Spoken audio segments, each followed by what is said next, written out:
Bonjour, vous le savez, ça fait quelque temps maintenant que je suis mobilisée aux côtés de l'Institut Pasteur et 2020 a été une année particulière à plus d'un titre, notamment à cause de l'actualité liée à l'épidémie de Covid-19 dans laquelle l'Institut Pasteur s'est beaucoup investi. Et cette année est encore plus particulière pour moi puisque cela fait 10 ans que je suis marraine du Pasteur Dan. Et à cette occasion, c'est moi qui vais poser des questions aux chercheurs de l'Institut Pasteur pour vous faire découvrir leurs travaux. Bonjour Arnaud Fontanet. Bonjour Alexandra. Vous êtes médecin épidémiologiste à l'Institut Pasteur. Avec l'apparition de l'épidémie de Covid-19, l'Institut Pasteur s'est retrouvé au cœur de l'actualité. Comment vous avez appris l'existence de ce nouveau virus?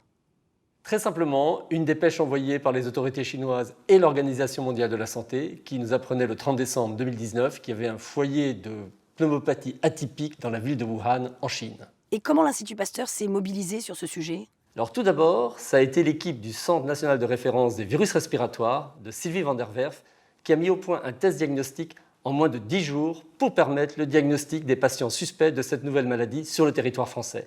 Et puis ensuite, ça a été la création d'une task force le 23 janvier qui réunissait tous les chercheurs de Pasteur pour trouver des nouveaux diagnostics, des traitements et des vaccins. J'imagine que ça a dû être intense pour vous et tous les chercheurs de l'Institut Pasteur. C'est vrai Alexandra, ça a été du 7-7, 24-24. Après, ça a été une formidable aventure humaine parce que c'était pas simplement les chercheurs, mais tous les corps de métier de l'Institut Pasteur qui ont retroussé leurs manches ensemble et on a réussi à faire des avancées fantastiques en quelques mois seulement. Arnaud, rassurez-nous, vous avez de bonnes nouvelles à nous annoncer.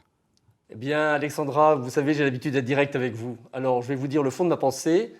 Oui, dans 3 à 6 mois, on va avoir des nouveaux traitements, on va avoir des nouveaux vaccins. D'ici là, il va falloir rester extrêmement prudent. C'est vraiment le respect des mesures barrières qui nous permettra de contrôler la circulation de ce virus. Merci Arnaud. Merci Alexandra. Et bon courage à toutes les équipes de l'Institut Pasteur. On compte sur vous évidemment.